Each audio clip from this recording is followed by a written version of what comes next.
जय हो भोजपुरिया समाज। तो कैसन बानी रहुआ लोग, ठीक बानू?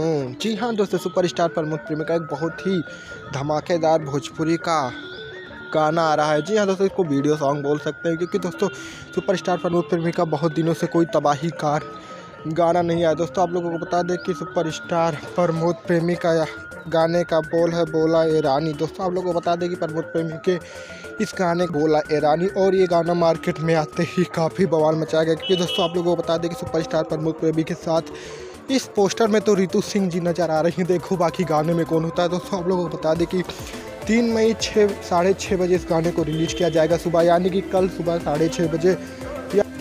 तो आप लोग भी अगर सुपरस्टार प्रमोद प्रेमी के फ़ैन हैं तो इस गाने को ज़रूर से ज़रूर सुनिएगा और अपना प्यार और आशीर्वाद दीजिएगा, क्योंकि दोस्तों सुपरस्टार प्रमोद प्रेमी के इस गाने के राइटर है अरुण बिहारी जी, जो कि काफ़ी बवाली सॉन्ग लिखते हैं। और दोस्तों इसमें छोटू राउत जी ने म्यूज़िक दिया, जो कि काफ़ी म्यूजिक के बादशाह कहे जाते हैं। तो अगर वीडियो पसंद आई हो तो वीडियो को लाइक करें, चैनल को सब्सक्राइब करें। फिर मिलते हैं अगले न्यू वीडियो में, तब तक के लिए जय हिंद, जय भारत, जय भोजपुरिया संसार।